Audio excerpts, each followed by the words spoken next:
इस वीडियो में हम पढ़ेंगे कि कंप्यूटर्स का इस्तेमाल जो एजुकेशन में किया जाता है वो किस तरह से हम कंप्यूटर्स का इस्तेमाल कर सकते हैं। तो सबसे पहले हम यहाँ पे स्टार्ट करते हैं कि जो हमारे पास कंप्यूटर्स हैं इसका इस्तेमाल हम दो तरीकों से कर सकते हैं। सबसे पहले ये कि हम कंप्यूटर्स को ऑनलाइन यूज़ कर सकते हैं और हम इनका ऑफलाइन इस्तेमाल कर सकते हैं। ऑनलाइन यूज़ करने का मतलब ये है कि हमारे पास कंप्यूटर में जब इंटरनेट अवेलेबल होता है उस वक्त जब हम कंप्यूटर का इस्तेमाल करते हैं तो उसे हम कहते हैं कि हम कंप्यूटर का ऑनलाइन इस्तेमाल कर रहे हैं। और जब हम इंटरनेट हम अपने कंप्यूटर से डिस्कनेक्ट कर देते हैं तो उस वक्त जो कंप्यूटर का हम इस्तेमाल करते हैं उसे हम ऑफलाइन कहते हैं। तो ये दो लफ्ज़ आपको पता होना चाहिए कि ऑनलाइन का क्या मतलब है और ऑफलाइन का क्या मतलब है। जब हम कंप्यूटर को ऑफलाइन यूज़ करते हैं तो कंप्यूटर के अंदर जो जितने भी हमारे पास रिसोर्सेज होते हैं, कंप्यूटर का स्टोरेज होता है, जितने भी इसके अंदर सॉफ्टवेयर्स होते हैं वो हम यूज़ करते हैं एजुकेशन हासिल करने के लिए। और जब हम इंटरनेट कनेक्ट करते हैं तो हमारे लिए जो ऑनलाइन रिसोर्सेज हैं वो काफ़ी ज़्यादा बढ़ जाते हैं। पूरी दुनिया के कंप्यूटर्स तक हम एक्सेस कर सकते हैं और हम एजुकेशन हासिल कर सकते हैं। अब ये कुछ इसके अंदर इंपॉर्टेंट पॉइंट्स हैं एजुकेशन के अंदर, ये हमने देखने हैं। नंबर वन इसके अंदर है क्विक एक्सेस टू एजुकेशन। इसका मतलब ये हुआ कि हम एजुकेशन जो है उस तक बहुत ही आराम से और बहुत तेजी के साथ एक्सेस एक्सेस कहते हैं पहुंचना, हम वहां तक पहुंच सकते हैं। अब हमें कोई ज़्यादा एफर्ट करने की ज़रूरत नहीं पड़ती। जब भी हमें कोई चीज़ चाहिए होती है तो हम फौरन कंप्यूटर खोलते हैं और उसमें गूगल के ऊपर सर्च करते हैं और हमें अपना रिजल्ट मिल जाता है। और इसी तरह कंप्यूटर का जो अगला फ़ायदा वो ये है कि इजी टू मेक डॉक्यूमेंट्स। हमने जो डॉक्यूमेंट्स पहले मैन्युअली तैयार करने होते थे, यानी जो काम हम पहले रजिस्टर्स पे कर रहे होते थे, पेन और कागज़ का इस्तेमाल हो रहा था, अब उसको रिप्लेस कर दिया है कंप्यूटर के अंदर एक सॉफ्टवेयर ने जिसको हम MS वर्ड कहते हैं। MS वर्ड का इस्तेमाल करते हुए अब हमारे लिए काफ़ी आसान हो गया है कि हम कंप्यूटर पे अपनी असाइनमेंट्स बना सकते हैं, डॉक्यूमेंट्स बना सकते हैं। उसके अंदर काफ़ी ज़्यादा ऑप्शंस होते हैं जिसके अंदर हम ज़्यादा बेहतर तरीके से, जो कि इससे पहले मैनुअल तरीका हम इस्तेमाल कर रहे थे, अब हम MS वर्ड का इस्तेमाल करते हुए ज़्यादा अच्छे तरीके से डॉक्यूमेंट्स तैयार कर सकते हैं। इसका कंप्यूटर्स का अगला जो बेनिफिट है वो ये है कि इससे पहले जो टीचर्स जब क्लासरूम में पढ़ाते थे तो वो वाइट बोर्ड का इस्तेमाल करते थे, लेकिन अब प्रोजेक्टर्स की मदद से प्रेजेंटेशंस बना ली जाती हैं। पावर पॉइंट एक सॉफ्टवेयर है MS पावर पॉइंट, उसका इस्तेमाल करते हुए, और फिर उसमें ये होता है कि मुख्तलिफ स्लाइड्स होती हैं और उसमें समझाना काफ़ी ज़्यादा आसान हो जाता है। इसी तरह जो है इसका एजुकेशन में जो है कंप्यूटर का एक और सबसे बड़ा फ़ायदा ये है कि बहुत से टीचर जो पहले क्लासरूम में पढ़ाते थे अब उन्होंने अपनी वीडियोस रिकॉर्ड करके ऑनलाइन वीडियोस अवेलेबल हैं इंटरनेट के ऊपर। हम मुख्तलिफ सब्जेक्ट्स से रिलेटेड जो भी वीडियो देखना चाहें हम उसकी वीडियो अब इंटरनेट पे देख सकते हैं। अब उसके लिए हमें एक प्रॉपर क्लासरूम की यहाँ पे ज़रूरत नहीं पड़ती। कंप्यूटर्स का नेक्स्ट बेनिफिट ये है कि हमने लर्निंग में जो है काफ़ी ज़्यादा इनोवेटिव टेक्नोलॉजीज मुतारिफ करवाई हैं, जिसके अंदर अब स्टूडेंट के पास काफ़ी ज़्यादा ऑप्शंस होते हैं कि वो उन इनोवेटिव टेक्नोलॉजीज का इस्तेमाल करके काफ़ी कुछ सीख सकता है। अब हम इसमें कुछ एग्जांपल देखते हैं कि ये इनोवेटिव टेक्नोलॉजीज कौन सी हैं। अब इसमें हमारे पास कुछ कंप्यूटर गेम्स होते हैं जिसके अंदर जो होती है मुख्तलिफ स्ट्रेटजी इस्तेमाल की जाती हैं लर्निंग के लिए, जिसका इस्तेमाल करते हुए स्टूडेंट जो है वो सीख सकते हैं। और इसके अंदर सबसे इम्पॉर्टेंट पॉइंट ये है कि फ़न वे में, यानी कि इंटरेस्टिंग वे में जो है स्टूडेंट जो है वो एजुकेशन सीखता है, उसका इंटरेस्ट काफ़ी ज़्यादा बढ़ जाता है जब हम एक फ़न एक्टिविटी क्रिएट करते हैं कंप्यूटर गेम की मदद से, और उसकी मदद से लर्निंग जो है वो काफ़ी ज़्यादा आसान हो जाती है। इसे कहते हैं इनोवेटिव टेक्नोलॉजी का इस्तेमाल करना लर्निंग में। इसी तरह कंप्यूटर्स का हम इस्तेमाल कर सकते हैं बहुत ही फार डिस्टेंस पे, बहुत दूर डिस्टेंस पे बैठा हुआ स्टूडेंट जो है वो अब एग्जामिनेशन दे सकता है, अपनी असेसमेंट कर सकता है, अपने आप को जज कर सकता है कि उसने कितना सीख लिया है। तो इसमें ऑनलाइन काफ़ी ज़्यादा एग्ज़ाम्स होते हैं जो कि स्टूडेंट उसको देते हैं और उसके बाद उनका रिजल्ट होता है। तो उसके लिए अब ज़रूरी नहीं है कि हम एग्जामिनेशन के लिए अलहदा से कोई बिल्डिंग लें और वहाँ पर जाके एग्जामिनेशन कंडक्ट करवाएं। अब घर बैठे ही आप एग्ज़ाम दे सकते हैं। कंप्यूटर्स का सबसे बड़ा फ़ायदा ये है कि पूरी दुनिया की लाइब्रेरीज जो हैं वो इंटरनेट के ज़रिए अवेलेबल होती हैं। आपको कोई भी बुक चाहिए होती है तो वो आप ऑनलाइन लाइब्रेरीज का इस्तेमाल करते हुए वो बुक हासिल कर लेते हैं। इसके अलावा कंप्यूटर्स इंटरनेट में बहुत ज़्यादा तादाद में एजुकेशनल वेबसाइट्स मौजूद हैं, और उन एजुकेशनल वेबसाइट्स का आप किसी भी वक्त इस्तेमाल कर सकते हैं, उस तक एक्सेस कर सकते हैं और आप अपनी नॉलेज को बढ़ा सकते हैं। तो ये वो तमाम फ़वाइद थे एजुकेशन में। कंप्यूटर्स के आने से पूरी एजुकेशन में एक रेवोल्यूशन आया है और पूरी दुनिया के जो स्टूडेंट्स और टीचर्स हैं वो आपस में एक दूसरे से कनेक्ट हो गए हैं। तो इस वीडियो में आज हमने सीखा कि एजुकेशन जो है वो कंप्यूटर्स का जो इस्तेमाल है वो एजुकेशन में कितना अहम है। इस वीडियो में आज हम सीखेंगे कि कंप्यूटर एडेड डिज़ाइन क्या होते हैं। कंप्यूटर एडेड डिज़ाइन दरअसल ऐसे डिज़ाइंस हैं जो कि हम मुख्तलिफ चीज़ों के बारे में बनाते हैं कंप्यूटर्स पे, यानी कि हम कंप्यूटर सिस्टम का इस्तेमाल करते हुए ये डिज़ाइन तैयार करते हैं, और उसके लिए हम एक ख़ास किस्म का सॉफ्टवेयर इस्तेमाल करते हैं।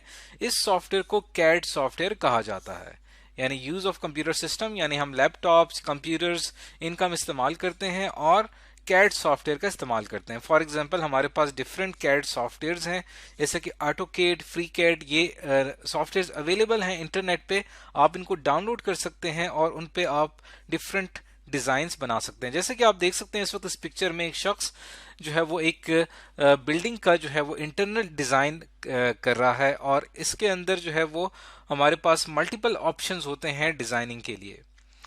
इसका फ़ायदा ये है कि इसकी मदद से हम ज़्यादा एक्यूरेट और ज़्यादा बेहतर जो है वो मेजरमेंट करते हैं, जिसको कंप्यूटर ख़ुद परफॉर्म करता है, जिसकी मदद से हमारे लिए जो है एक परफेक्ट लेवल के ऊपर कोई भी प्रोडक्ट बनाना आसान हो जाता है। अब जो हम डिज़ाइन तैयार करते हैं वो दरअसल किसी भी प्रोडक्ट का हो सकता है। वो प्रोडक्ट कोई बिल्डिंग हो सकती है, कोई कार हो सकती है, या किसी भी मशीन का कोई हिस्सा हो सकता है, या इसके अलावा जो है हमारी कोई भी वो फैशन प्रोडक्ट हो सकती है, क्लॉथ्स हो सकते हैं, या इसके अलावा कोई भी जो है वो जो चीज़ हम डेली लाइफ में यूज़ करते हैं, जो कि इंडस्ट्री में मैन्युफैक्चर होती है। इंडस्ट्री में उसकी मैन्युफैक्चरिंग से पहले हम उसका एक डिज़ाइन तैयार करते हैं, जिसको कंप्यूटर एडेड डिज़ाइन कहते हैं। और इस मैन्युफैक्चरिंग को जिसकी मदद में जिसके लिए कंप्यूटर एडेड डिज़ाइन का इस्तेमाल किया जाता है, उस किस्म की मैन्युफैक्चरिंग को कहते हैं कंप्यूटर एडेड मैन्युफैक्चरिंग, यानी ये एक ऐसी मैन्युफैक्चरिंग है जिसके अंदर कंप्यूटर्स का इस्तेमाल किया गया है। अब कंप्यूटर एडेड डिज़ाइन के अंदर हमने ये 4 टास्क परफॉर्म करने होते हैं। ये 4 टास्क कौन से हैं? कंप्यूटर एडेड डिज़ाइन की मदद से हम क्या करते हैं, कोई भी प्रोडक्ट जो है उसको क्रिएट कर सकते हैं, उसको हम क्रिएट करते हैं, या किसी ऑलरेडी मौजूद कोई प्रोडक्ट है उसमें अगर हम कोई मॉडिफिकेशन लाना चाहें तो वो हम इस डिज़ाइन की मदद से कर सकते हैं। यानी डिज़ाइन के अंदर हम कोई भी चीज़ चेंज करेंगे तो ऑटोमेटिकली वो चीज़, वो जो उसकी प्रोडक्ट होगी उसके अंदर भी वो चेंज आएगा। इसकी मदद से हम एनालिसिस ज़्यादा बेहतर तरीके से कर सकते हैं, क्योंकि हमारे पास तमाम इंफॉर्मेशन इस सॉफ्टवेयर में मौजूद होती है, तमाम मेजरमेंट्स हमारे सामने मौजूद होती है। मेजरमेंट अगर आसान हो जाए, पैमाइश करना अगर आसान हो जाए, तो एनालिसिस ज़्यादा आसान हो जाता है। और चौथा टास्क का होता है ऑप्टिमाइजेशन, यानी कोई प्रोडक्ट की जो है उसको बेहतर बनाना, उसके डिज़ाइन को बेहतर बनाना। तो इसकी मदद से हम ये कर सकते हैं। अब हम इसकी कुछ एग्जाम्पल देखते हैं।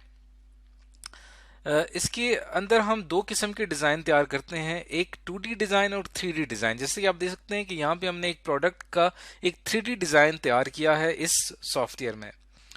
और बिल्कुल ये सॉफ्टवेयर हम जैसे कि हमने एग्जांपल दी ऑटोकैड सॉफ्टवेयर की, ऑटोकैड सॉफ्टवेयर का एक इंटरफेस आपके सामने है। इसके अंदर अगर आप जब इसको डाउनलोड करेंगे तो इसके अंदर आपको मल्टीपल ऑप्शंस नज़र आ रहे हैं, जैसे कि लाइन, सर्कल, आर्क। इसके अलावा यहाँ पे जो है आपके पास डिफरेंट मेजरमेंट्स के ऑप्शंस हैं, रोटेट, मिरर, स्केल की मदद से आप मेजर कर सकते हैं। यानी कि आप एक परफेक्ट लेवल के ऊपर कोई भी डिज़ाइन तैयार कर सकते हैं किसी भी प्रोडक्ट का।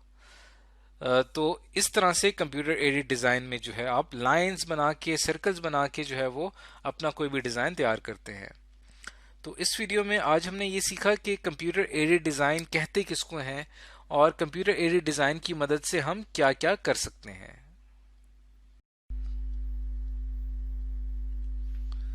इस वीडियो में आज हम ऑफिस ऑटोमेशन के बारे में पढ़ेंगे। ऑफिस ऑटोमेशन दरअसल कहते हैं कि हमारे पास कुछ हार्डवेयर, सॉफ्टवेयर की कलेक्शन है और कुछ ऐसे प्रोसेस होते हैं जिससे हम क्या करते हैं कि एक कंप्लीट ऑफिस के या किसी भी ऑर्गेनाइजेशन के जो टास्क होते हैं उनको ज़्यादा इफेक्टिवली कंप्लीट किया जा सकता है।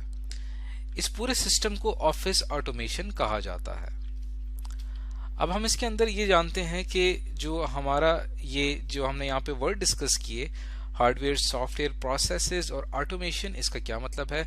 ऑफिस का मतलब आपको पता है कि ऑफिस कहते हैं कोई भी ऑर्गेनाइजेशन जिसका कोई खास गोल हो, जिसका कोई खास मकसद हो, और उस मकसद को अचीव करने के लिए इस सिस्टम को इस्तेमाल किया जाता है। और उसके अंदर जो है डिफरेंट जो प्रोजेक्ट्स होते हैं उनकी बेहतर मैनेजमेंट के लिए इस पूरे सिस्टम का इस्तेमाल किया जाता है। अब इसमें जो हार्डवेयर की अगर हम बात करें तो हार्डवेयर में हमारे पास डिफरेंट कंप्यूटर सिस्टम्स हैं जो कि हम इस्तेमाल करते हैं। डिफरेंट कंप्यूटर्स होते हैं और ये तमाम कंप्यूटर्स जो हैं वो इस्तेमाल होते हैं इन ऑफिस की एक्टिविटीज़ को परफॉर्म करने के लिए या इन इंफॉर्मेशन को प्रोसेस करने के लिए। और इस इंफॉर्मेशन को हम क्या करते हैं, इस इंफॉर्मेशन को हम प्रोसेस करते हैं और इस इंफॉर्मेशन की ऑटोमेशन की जाती है इस सिस्टम का इस्तेमाल करते हुए। और इसके लिए हम एक सॉफ्टवेयर का इस्तेमाल करते हैं जिसको हम ऑफिस सॉफ्टवेयर कहते हैं। यह ऑफिस सॉफ्टवेयर क्या करता है? यह ऑफिस सॉफ्टवेयर दरअसल हमारी मदद करता है ताकि हम इंफॉर्मेशन को ज़्यादा बेहतर तरीके से ऑर्गेनाइज कर सकें। और ऑर्गेनाइजेशन ऑफ इंफॉर्मेशन जब बेहतर हो जाएगी तो ये हमारी मदद करेगी किसी भी ऑर्गेनाइजेशन के लिए प्लानिंग ज़्यादा बेहतर तरीके से करने के लिए। और इससे क्या होगा कि जितनी भी इंफॉर्मेशन है ये तमाम ऑटोमेशन ये ऑटोमेट हो जाएगी। इसका मतलब ये है कि ऑटोमेशन या ऑटोमेट का मतलब ये है कि ऐसा सिस्टम जो हमारी इंफॉर्मेशन को जो है वो एक फ्लो के साथ खुद उसको बेहतर तरीके से मैनेज करे। इसका जो ऑपोजिट वर्ड है ऑटोमेशन का, इसके लिए हम एक वर्ड इस्तेमाल करते हैं मैनुअल का। मैनुअल कहते हैं इसमें हमें बार बार किसी भी इंफॉर्मेशन को बार बार री एंटर करना पड़ता है या हमें उसे बार बार उसको ऑर्गेनाइज करना पड़ता है या उसको अरेंज करना पड़ता है। तो हमारा ये जो सिस्टम है ऑफिस का, ये क्या करता है कि तमाम इंफॉर्मेशन हम इसको एक दफ़ा इस तक पहुंचा देते हैं। उसके बाद इसके अंदर डिफरेंट सॉफ्टवेयर के अंदर डिफरेंट ऐसे टूल्स होते हैं जो कि हमारी उस इंफॉर्मेशन को खुद मैनेज करते हैं, जिससे हमारी इंफॉर्मेशन प्रोसेसिंग का जो ऑटोमेशन का प्रोसेस है वो कंप्लीट हो जाता है। अब हम ये जानते हैं कि ऑफिस ऑटोमेशन हमने पढ़ लिया कि एक सिस्टम है जो कि डिफरेंट हार्डवेयर और सॉफ्टवेयर पे कंसिस्ट करता है। इसके अंदर हम अपनी इंफॉर्मेशन को एक ऑटोमेटिक वे में जो है वो एक फ्लो में उसको डाल देते हैं, जिससे हमारी इंफॉर्मेशन जो है वो ज़्यादा बेहतर तरीके से ऑर्गेनाइज हो सकती है और इसकी मदद से किसी भी ऑर्गेनाइजेशन के गोल को ज़्यादा बेहतर तरीके से अचीव किया जा सकता है। इसकी एग्जाम्पल्स देख लेते हैं। ऑफिस ऑटोमेशन की हमारे पास सबसे अच्छी एग्जांपल है माइक्रोसॉफ्ट ऑफिस। इसके अलावा ऑफिस ऑटोमेशन सॉफ्टवेयर जो है हमारे पास और भी हैं, जैसे कि ओपन ऑफिस, और इसके अलावा जो है वो गूगल जो है वो भी आपको एक सॉफ्टवेयर प्रोवाइड करता है जिसके अंदर ये तमाम कैपेबिलिटीज होती हैं। लेकिन माइक्रोसॉफ्ट ऑफिस जो है ये सबसे ज़्यादा इस्तेमाल किए जाने वाला ऑफिस ऑटोमेशन का सॉफ्टवेयर है। जब भी आप इसको इंटरनेट से डाउनलोड करें या बाजार से कोई सीडी या डीवीडी परचेज करके आप जब इसको अपने कंप्यूटर में इंस्टॉल करते हैं माइक्रोसॉफ्ट ऑफिस को, तो इसके साथ ये तमाम यूटिलिटीज सॉफ्टवेयर इसके इंस्टॉल हो जाते हैं। ये कंप्लीट एक पैकेज में आता है जिसको हम ऑफिस सूट कहते हैं और इसके अंदर ये तमाम पैकेजेस मौजूद होते हैं। अब हम इसके अंदर कुछ मेन जो पैकेजेस हैं इसके वो डिस्कस करेंगे कि जब हम माइक्रोसॉफ्ट ऑफिस को इंस्टॉल करते हैं तो इसमें हमारे पास मेन जो सॉफ्टवेयर इंस्टॉल होते हैं वो कौन से हैं। इसमें से एक Microsoft Word, Excel, PowerPoint और माइक्रोसॉफ्ट एक्सेस, ये ज़्यादातर इनका इस्तेमाल होता है। इसके अलावा हमारे पास और भी सॉफ्टवेयर्स हैं लेकिन इनका इस्तेमाल ज़्यादा होता है, तो हम इन्हें जानेंगे कि ये क्या है। तो सबसे पहले बात करते हैं माइक्रोसॉफ्ट वर्ड की।